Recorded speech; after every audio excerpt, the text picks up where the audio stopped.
Penggiat anti korupsi Bali kembali mendatangi gedung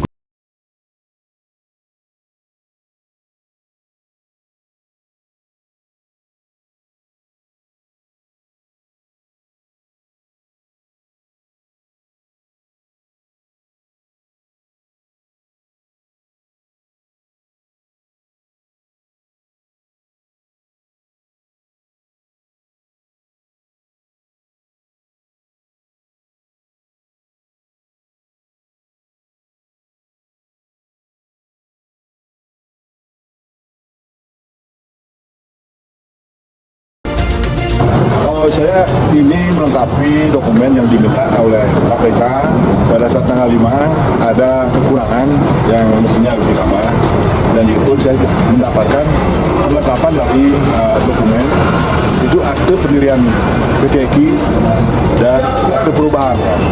Jadi kita sudah dapatkan di depan, dan tadinya dari pihak KPK kan belum saya kasih akte tersebut karena kemarin saya juga karena waktu dan lain hal kerjaan saya juga numpuk, jadinya baru kembali sempat mencari di rumah, dan itu pun sudah semua terang benderang kelihatan sana. Jadi yang awalnya yang bersangkutan pelapor tidak menyatakan bahwa tidak ikut di dalam PT EKI, dan ternyata begitu saya dapatkan akte perubahannya dia ikut. Jadi pertama di bulan Maret tahun 2020 PT EKI ini kan mendapatkan suatu PL pelunasan langsung dari Kementerian Kesehatan dengan nilai proyek APD itu 3,3 triliun. Jadi 5 juta alat APD. Nah, di sana disangkal pada saat pertemuan terakhir, laporan terakhir disangkal bahwa yang bersangkutan ini, anggota DPR ini, yang tadi disebutkan namanya di sana GSL, itu terindikasi dia ikut di dalam komisaris bersama anaknya juga salah satu anggota DPR. Nah, ini sangat melanggar undang-undangan. Satu undang-undang kan sudah jelas di sana pejabat negara, pejabat publik, jadi anggota DPR tidak boleh mengambil suatu pekerjaan atau proyek di pemerintahan. Ini kan sudah jelas suatu pelanggaran ini. Nah, untuk itu kami juga selaku masyarakat yang terus mengawal kasus ini bersama teman-teman di Jakarta agar KPK tidak lulus. 4. Menurut Gede Dirut PT EKI yang ditersangkakan oleh KPK, hanya sebagai operator, karena sesuai persetujuan perubahan anggaran dasar dan pemberitahuan perubahan data perseroan PT EKI mencatatkan pada Notaris Miriani Usman, SH nomor Akta 47 tertanggal 30 Maret 2020 dengan kedudukan perseroan di Gedung Geraha Mandiri lantai 28 Jalan Imam Bonjol nomor 61 Kelurahan Menteng, Kecamatan Menteng, Jakarta Pusat. Gede juga tak yakin bahwa dana yang dikorupsi sebesar 319 miliar rupiah dinikmati hanya oleh seorang SW yang menjabat sebagai direktur, di mana dalam akte perusahaan PT EKI pada bulan Juni 2020 susunan pemegang saham perusahaan diantaranya Fauzan FM menjabat sebagai komisaris utama, ABP Linggi sebagai komisaris, bahwa Komisi 6 DPR RI salah satunya adalah membidangi BUMN, di mana dalam rangka impor APD, hanya BUMN lah yang diberikan kewenangan melaksanakan impor AP dalam rangka COVID-19.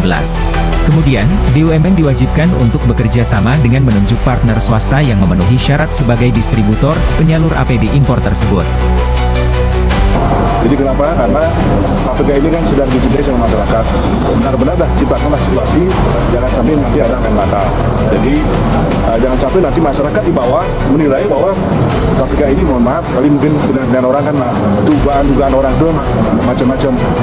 Tidakkah disawer KPK? Tidakkah ada main mata? Ini yang harus diluruskan sekarang. Begitu kita sudah dapatkan bukti otentik dari Kemenkumham, berarti ini sudah menyalahi aturan. Bahkan sebelum kita ke KPK ini kan di PT EKI ini kan temuan BPK sudah jelas, 2 alat bukti dari Badan Keuangan ini sudah benar-benar menyatakan dia sudah salah sebagai anggota DPR, dan PT ini tidak bergerak di bidang kesehatan untuk alat kesehatan. Ini sangat-sangat bertolak belakang. Sehingga di sana temuan daripada BPK, dan BPK juga menyoroti juga dia sebagai anggota DPR. Nah, ini BPK kan tidak punya kewenangan untuk melakukan suatu penyidikan. Nah, jadi untuk itulah KPK sedang yang notabene adalah yang dipercaya masyarakat sebagai marwah untuk korupsi, saya harap tegak lurus. Dalam kapasitas sebagai pimpinan Komisi 6 yang juga sebagai komisaris PT EKI, di mana PT EKI yang belum memenuhi syarat ditunjuk sebagai distributor, diduga sebagai akibat intervensi kepentingan dari saudara GSL, sebagai wakil ketua Komisi 6 dan juga sebagai komisaris PT EKI, sehingga PT EKI yang belum memenuhi syarat ditunjuk sebagai distributor. Dan berdasarkan audit BPK ternyata merugikan negara 319 miliar, dari Jakarta Tim Liputan mengabarkan.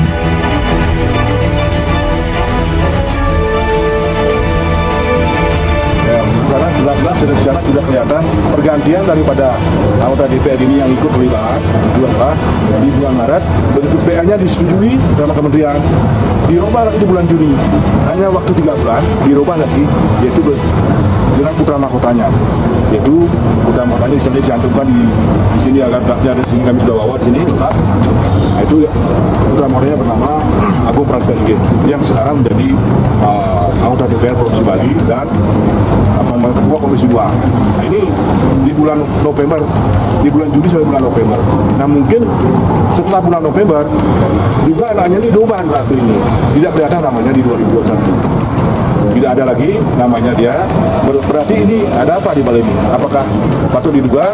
Apakah ingin membiarkan biar nanti dia selamat? Nah, ini nanti biar KPK nanti sebagai yang saya cintai nanti biar nanti mengecek atau mengurus nanti biar sampai akar-akarnya. Dan ini pun saya perlu diketahui jika nanti ini KPK juga tidak dalam waktu 2 bulan 3 bulan tidak ada kabar berita yang menyatakan ini tidak diperiksa atau dia tersangkakan kalau memang sudah dia salah melalui pasal-pasal tersebut, ya kami juga akan langsung ke Pak Presiden. Kemudian juga kan ada teman yang mengatakan langsung sana. Nah, saya sangat apresiasi sekali izin Pak Prabowo itu bersih-bersih. Nah, sekarang ini sudah ada masyarakat jauh-jauh dari Bali. Saya tidak ada membiayai dia sendiri, hanya untuk bagaimana hukum ditegakkan sesuai dengan undang-undangan. Ini sekali lagi kalau jika dia tidak bersalah, tolong umumkan atau jangan gantung namanya. Atau sangkal temuan dari BPK. Oh, temuan BPK tidak benar. Berarti ini tidak benar temuan BPK. Saya kira KPK harus seperti itu. Beranilah KPK untuk menyangkal temuan dari BPK. Nah, yang jelas BPK sudah menemukan 2 bukti bahwa yang bersangkutan terlibat. Sudah. Jadi KPK tadi menyebabkan KPK begini. Saya nanti akan lapor ke Direktur Penyidikan. Jadi bilang nanti akan surat ini mungkin kalau nanti akan dikonfirmasi lewat email atau lewat telepon dari KPK. Dan kami sudah kasih nomor telepon KPK. Bukan nomor api ya, nomor telepon KPK. Sehingga nanti akan diinformasikan. Dan saya harap ini lurus dari KPK biar nanti KPK ini menurut juga masyarakat kecil. Janganlah nanti KPK ini nanti misalnya mendiamkan beberapa kasus yang seolah-olah ini besar kasusnya 319 miliar keluar negara di saat COVID dan ini adalah mengenai soal nyawa manusia. Tega sekali orang tersebut. Nah, ini sekarang mudah-mudahan bisa diproses dengan hukum. Jika nanti dia salah, proses sesuai dengan undang-undangan. Tapi ketika dia ada masalah, dia dapat diumumkan KPK bahwa dia tidak bersalah dan cantumkan juga itu aja saya kalau KPK.